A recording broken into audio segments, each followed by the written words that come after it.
दिन का करीब 1:01 हुआ था। लोकसभा की कार्रवाई चल रही थी और यकाएक दर्शक दीर्घा से 2 लोग सदन में कूद पड़े और कूद ही नहीं पड़े, जूते उतारकर सांसदों की बेंच पर, उनकी मेजों पर दौड़ लगाने लगे। उनके हाथों में कैन थे जिससे एक पीले रंग का धुआं निकल रहा था और उस धुएं ने सदन को धीरे धीरे भर दिया। सांसदों ने सूझबूझ दिखाते हुए, जिसमें से प्रमुख तौर पर कांग्रेस के सांसद थे, गुरजीत सिंह औजला थे, लोगों ने उन लोगों को जकड़ लिया, उनको धर दबोचा। उस माहौल में भी, उस कौतूहल में भी राहुल गांधी जी सदन में मौजूद थे। वो तटस्थ खड़े रहे, शांत रहे और विचलित नहीं थे। वो जब डरो मत कहते हैं तो वो कहते ही नहीं है, करके भी दिखाते हैं। लेकिन बहुत सारे सवाल इस भारी चूक से उठ खड़े हुए हैं। इतनी बड़ी सुरक्षा की चूक हो कैसे सकती? कैसे लोगों को वो कैन अंदर लाने की अनुमति मिली? सदन में तो आप फोन तक लेकर नहीं जा सकते दर्शक, तो कैन लेकर ये लोग कैसे अंदर आ गए?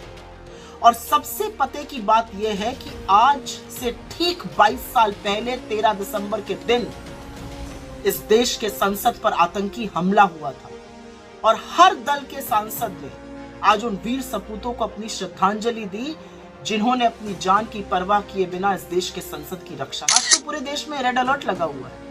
आज तो सुरक्षा के जो बंदोबस्त थे वो और पुख्ता होने चाहिए थे, तो बजाय पुख्ता होने के 2 लड़के देश के सदन में घुसकर आतंक फैला रहे हैं, अराजकता कर रहे हैं। किसकी जिम्मेदारी है? और उससे भी बड़ी पते की बात यह है कि इनकी जो एंट्री हुई सदन के अंदर, उसका पास बनाने में और उस पास की सिफारिश और हस्ताक्षर किया भाजपा के मैसूर के सांसद श्री प्रताप सिम्हा जी ने। तो उनकी क्या जवाबदेही है? क्या वो जानते थे लोग कौन है? क्या वो बिना जाने साइन कर रहे थे? क्या वो जानते थे कि ये लोग अराजकता फैलाना चाहते? क्योंकि इतनी बड़ी सुरक्षा में चूक ऐसे ही नहीं हो जाती है।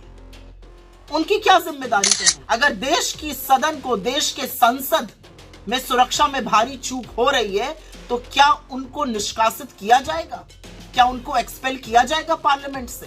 क्योंकि उनके हस्ताक्षर से, उनकी सिफारिश से ये सब लोग यहां पर आए।